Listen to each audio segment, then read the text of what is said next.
Welcome to the Neophyte in the Woods podcast with Andrew McDowell.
Hi folks, and welcome to another episode of the Neophyte in the Woods podcast. I'm still your host, Andrew McDowell, and we are still proud members of the Change Your POV podcast network.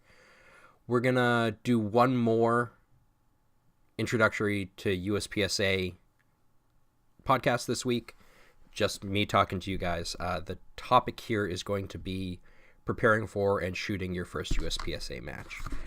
This is going to be probably a shorter episode than the past couple, just because the topic varies a little bit from club to club. So I'm going to tell you, in my experience, how I prepare for a match and what a new shooter should expect going to their first match, and some helpful tips in that area.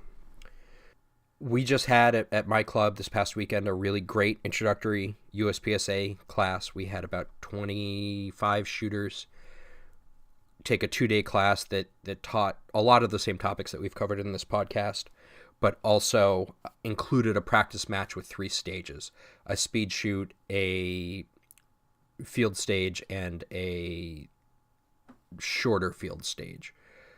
All of them mixed steel and paper, just like you'd see at a regular match. So it was pretty good practice. It seemed to be really well enjoyed by everyone who participated, and I was really impressed by the folks who ended up shooting it. So that was terrific. It was also my first chance to officially act as a range officer for some of the shooters, which was pretty neat for me. So your first USPSA match. Up here in New England, USPSA is largely a Sunday sport. My club shoots on Saturdays so that we can double up where we want. On match day, the night before the match, I normally suggest that you get everything together.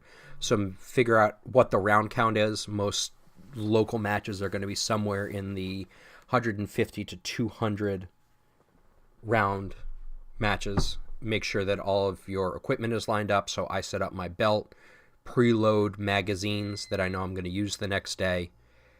Make sure that I have my hat, my sunscreen, my snacks, all of that stuff that you're going to need already packed up and either in my car or right by the front door. This means the next morning when I'm ready to go out the door, I don't have to figure out where everything is. That old saying, proper prior planning prevents piss poor performance, is absolutely true. I didn't do this once and ended up forgetting my gun at home. It was really embarrassing. So learn from my mistake and don't do that. The morning of the match, personally, I like to get there early. Most matches are going to start somewhere around 9:30. I like to get there around 7:30, 2 hours early.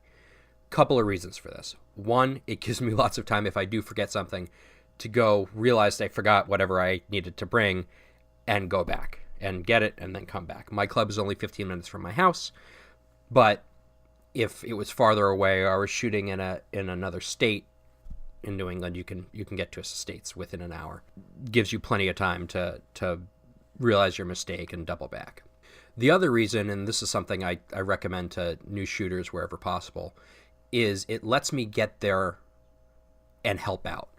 This is a volunteer sport, so everybody who's running matches, setting up matches, shooting matches, being an RO at a match, we're all volunteers. Participants are going to pay money to participate. That doesn't mean you're a customer. It means you're a participant. So to that end, I strongly suggest that shooters who are committed to this and want to be good shooters and good participants in the sport lend a hand. Day of, the morning of a match, there's, even though normally bays get set up the day before, there's still a lot to do. So typical things that are going to need to get done are putting up, stapling targets to target stands. If it's raining, stapling targets to target stands and putting plastic bags over them. Setting up awnings or tents where folks can stand when they're not shooting. Moving tables around, setting up safe areas. For those of you who don't know, and we'll cover this a little bit more, safe area is a place where people can unbag and put on their guns. No ammo is allowed there at all, like period, full stop. If you bring ammo to a safe table, a no ammo zone, and you're caught with it, you'll be disqualified. Frankly, I think that if you take ammo to a safe table and you don't get caught with it, if you handle it at the safe table and don't get caught with it, you should disqualify yourself. It's one of the hard and fast rules at USPSA is that there's no ammo at safe tables because people are putting on their guns, dry firing, making sure everything works, and you don't want to launch a round into somebody else setting up at the table, into the berm, into the houses down the street. It's just a bad idea. So getting there early kind of makes you a good participant, a friend to the sport. Once everything's all set up and they start doing registration, so at my club, registration starts somewhere between 8 and 8:30 for a 9:30 match. You will go to the registration booth at our club. It's a Quonset hut where the folks who are doing registration have set up a laptop or a tablet where folks can sign in, fill out their name and all their information, sign a waiver, and assign themselves to a squad. We do squatting day of. Other clubs will use a website called Practice Score, which is a place where you can not only sign up and squad yourself, but see your scores is where they're normally posted. After you register, it's time to hang out. You can go and look at the stages, start to figure out your course of action and how you're going to shoot the stages. You'll have another opportunity during the match and when the stage description is being run, but it's a good chance to kind of start to think about it ahead of time.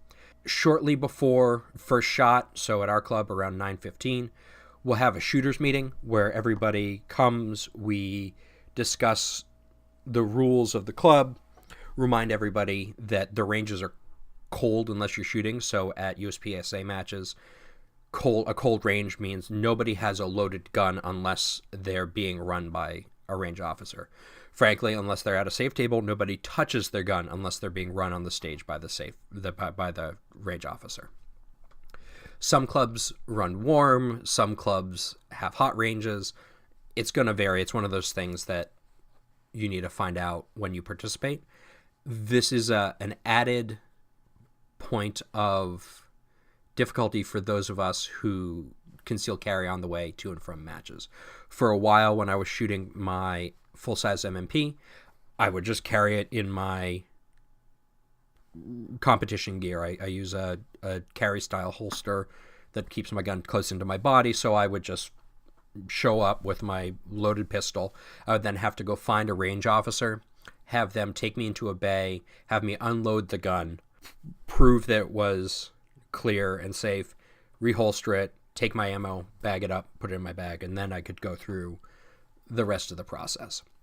I got to the point where my trip is so quick that I don't carry it more. I lock my gun in my range bag and just go cold, as it were. That's up to you. I feel it's a little bit of a trade-off. If I was traveling a farther distance, I probably would still carry on my way to the range. That's the other thing to keep in mind is that USPSA competitors are only allowed one firearm on them at a time. So it is against the rules and you'll be disqualified and frankly look like an idiot if you are carrying your competition pistol and a concealed carry pistol. You already have a gun on you. I don't see the reason that you need to in a place where everybody else is expected to follow the same rules. After the shooters meeting, everybody goes to their bays and shoots, runs the match. One tip that my club does, and I know a lot of the local clubs around here do as well, is if you are a new shooter or a newer shooter, you can ask to be put somewhere in the middle of the order so you're not going to be the first one up. This lets you see how more experienced shooters attack the stage and lets you get into the rhythm a little bit more. If your club doesn't have that option for a new shooter, it's worth maybe trying to find another club that does, where possible. In terms of how the stages are run, one of the hard and fast rules that everybody needs to agree to and everybody needs to participate in is if you're not shooting or you're not on deck, you need to be taping after the shooters are done. So you need to be patching the holes in the targets. It helps everything go faster. It's just a kind of one of those things that USPSA shooters and IDPA shooters and competitive shooters do. It keeps the match running faster. Some clubs will have folks tape the targets before the RO gets there and officially scores it, especially if they're more experienced shooters have been around for a while. If you're not sure how to score it or if there's any question about it, don't tape it until the RO has done their thing and adjudicated what the scoring on the target was.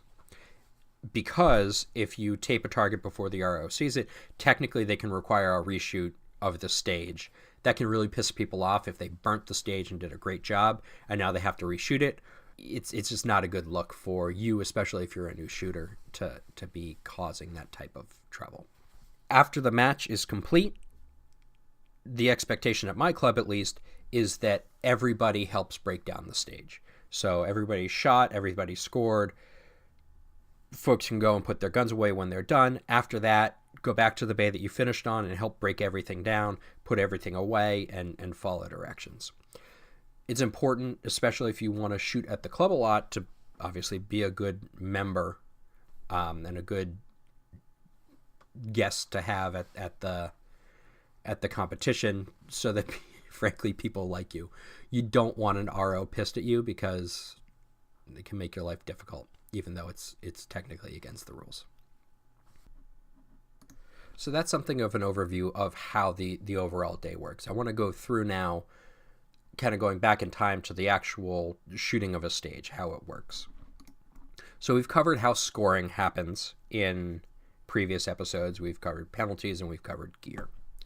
When it's your turn to shoot, after you've either gone first and you're the first up and nobody's gone before you, or when it gets to you on the shooter order, a couple of things are going to happen.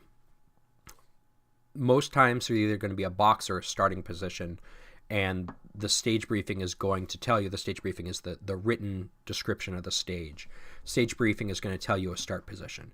It can be hands on the wall, hands above your ears, hands relaxed at your side, hands holding a broom. I mean, the starting position is only limited by the imagination of the range officer. Sometimes you're gonna have a start from your holster where you just go up, pick up and shoot, or sometimes it's going to be in a box, or sometimes it's going to be sitting on a table. The stage briefing is going to tell you how that is going to go.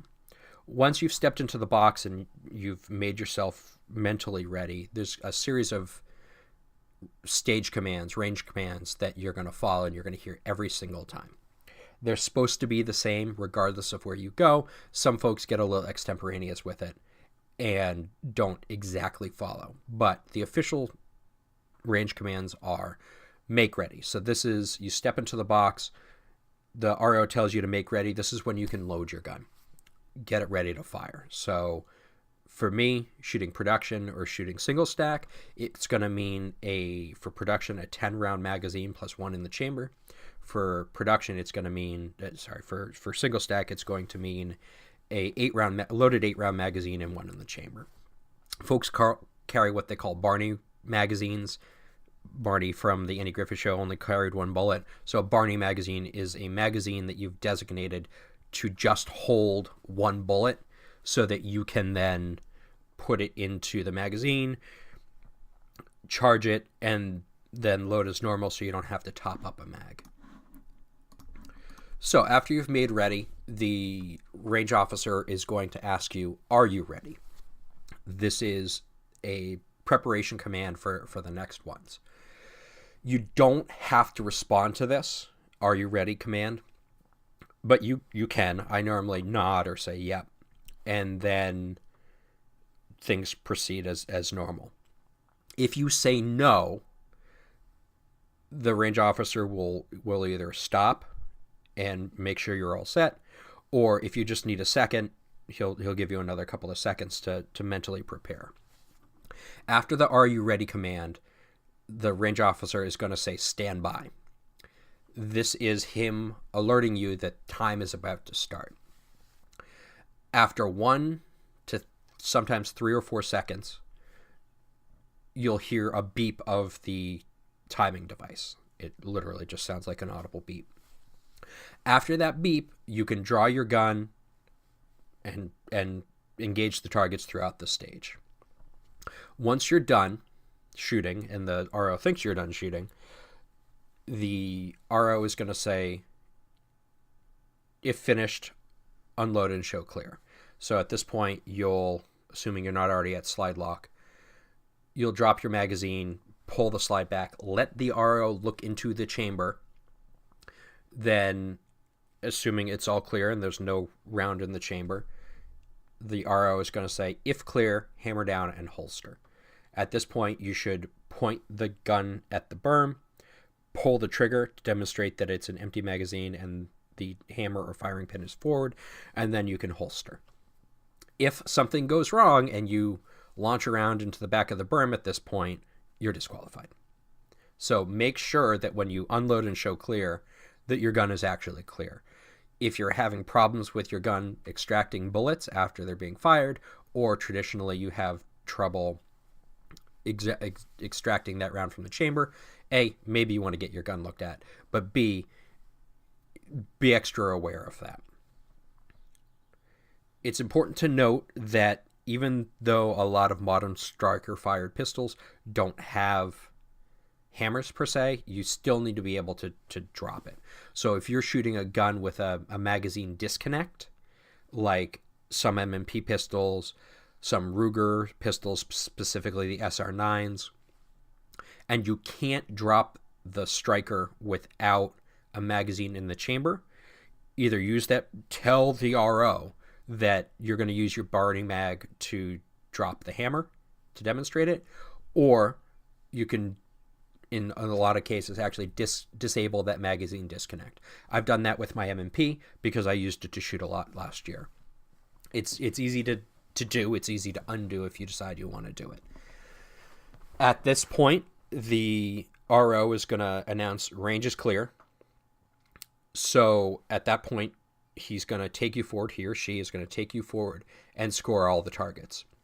You have a right, if you think the scoring is incorrect, to ask for an overlay. These are clear plastic cards that have the approximate diameter of the commonly used bullets.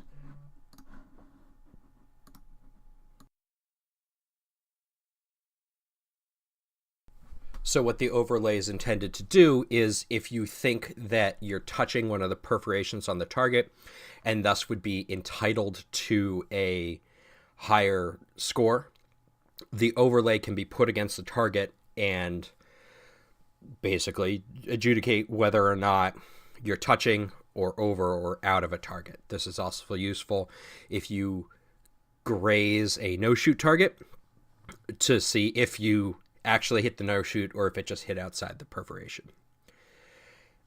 Don't do this with every target. It slows everything down a lot.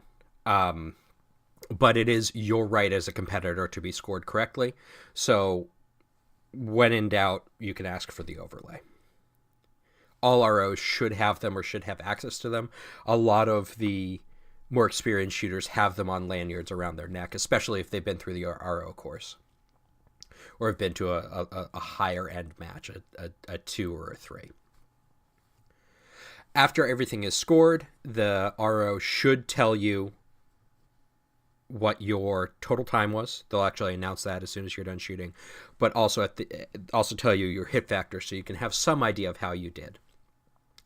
If you have questions or concerns, you can certainly ask the RO. You can also ask one of the more experienced shooters if you think you're being taken advantage of. I don't think this happens at most places, but if you think you're being taken advantage of or you're not getting a fair shake, you can appeal to the chief range officer for some adjudication.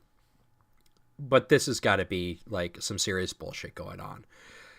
Something like the RO is scoring his friends higher than folks he doesn't know, or is really breaking the rules. You can appeal to higher authority. But at that point, that higher authority's word is more or less going to be final. If you're really, really, really upset about it, there's an appeals process to USPSA headquarters. By and large, it's not worth it. There's a fee associated with it, and at a local match where you're just shooting for fun, honestly, I would think you were an asshole if you appealed it to USPSA headquarters over a local match where there are no stakes. There's no prize table at a local match. There's no money at stake. It's just an opportunity to go out, have fun, and practice with your handguns. But that's up to you. If you want to be an asshole, go for it.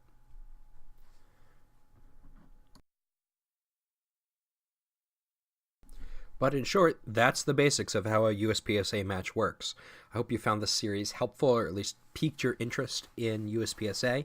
It's a sport that I love and enjoy shooting. Our first match of the year was supposed to be back in the first week of April, but the weather sucked, so nobody wanted to shoot in the rain and the snow. So we canceled that one, and the first one will be on the Cinco de Mayo, so hopefully there's some fun themes there. If you have questions about shooting USPSA, let me know. I hope to have some of my fellow shooters on to talk about how they got into sport and what they really like about it later on this summer, once we've gotten going and the weather gets nice and there's no hunting going on. I'm actually on the first match of the year going to go turkey hunting at 3 a.m. and then shoot my match and then go home. So that's going to be a really long day. I don't use face paint, so I'm not going to come out of the woods looking like Rambo. So that'll be good. If you want to come on the show and participate and talk about something you're passionate about, please reach out. There's lots of different ways to get in touch with me. Twitter, email, technically Facebook, even though I don't really use it.